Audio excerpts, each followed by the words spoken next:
When we try to learn about each other, it is when we try to learn about ourselves better.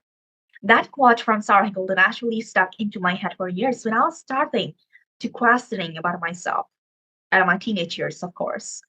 What am I? Am I defined by my talents? Am I defined by my likes? Am I defined by my dislikes? Am I defined by my interest? And if actually I have to like introduce myself to strangers, what are the five things that I need to mention about myself to them? I was confused. Moreover, I was lost in that question. And as that quote had grown upon myself, I finally figured it out. I was chosen as the panelist for Universitas Gajah Mada in University Malaya's physical output program. And through this program, I met like lots of new friends from Malaysia. Through 3 days, we shared insights and stories together about urban studies. We talked and communicate and discussed about urban infrastructures, green environments, transportation, and anything that is related to urban and regional planning. We also team up, you know, for the program. And through that program, I gained like lots of new perspectives and how they actually did their academics in Malaysia. And those perspectives made such like new memories for me. And I was grateful for the new friendships, new memories, new insights, new perspectives, and everything that is evolved with it. But that was not the only thing that I was grateful of. There was another thing.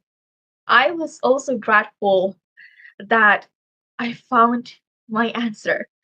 Yes, I finally found my answer. My talents, my likes, my interests, my dislikes, they do not define me. My experiences define me as a person. Those are my journeys, those are my growths. My causes of such dynamic changes of interest from time to time, my momentums. And Sarah Golden was right. It is only through people that we finally evolved into something and someone better. It is only through people that we finally understand ourselves better. And by people, it is not only our loved ones, it is not only our friends, it is not only our family, it is also anyone else. Because we all are connected through the space, place, and media by one prime device, which is language. Yes, you heard me. We all are connected by language. And by fostering the languages that I know, it became a bridge to new experiences, new momentums, new friends, new pictures of yours.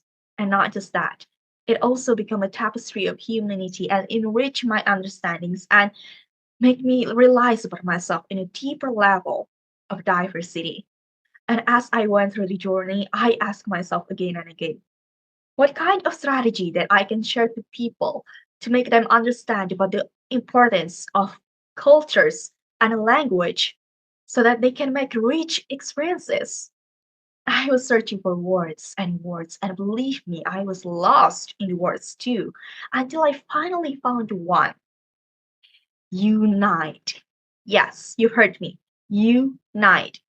And unite was consist of understanding empathy, navigating culture insights, and then the I was immersed in experiences, and then the T was translating on connections, and then the last one is evolve with the language and culture mastery. Now, starting with the understanding, the empathy means that you are in a room with people of diverse backgrounds. You have two jobs to do. The first one is to actively listening to them, and then the second one is to be in full and real breathing reality of conversation. The first one is actively listening means that you need to use your empathy. Using your empathy means that you need to look at yourself as someone who is going to learn something from them. New insights, new lessons, new things to learn, anything. Listen to them. And then the second one is correlating with the navigating the culture insights. You need to be in a full and real conversation with them, not just by listening. You need to real ask them. You need to be in a conversation. You need to answer to, and by asking, you need to ask them about the things that you literally want to know about their culture and differences. Ask them anything. Use that value of time and place right there.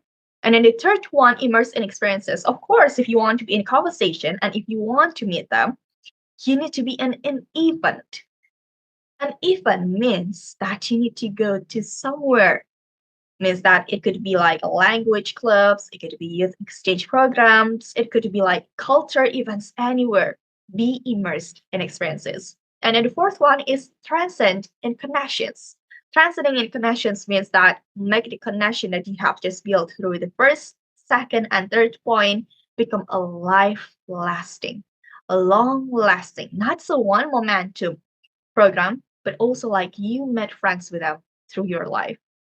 It will bring new opportunities to you. And then the last but not least, evolve with language and culture mastery. Means that you need to learn about the language proficiency. You cannot do the first, second, third, and fourth thing without the language. You cannot do the understanding empathy. You cannot do the navigate culture insights. You cannot do the immersed in experiences, and you cannot do the transcend internations without the languages. It is so important for you to finally learn about the language skill. And based on the World Atlas of Languages, we have like 8,324 languages around the globe.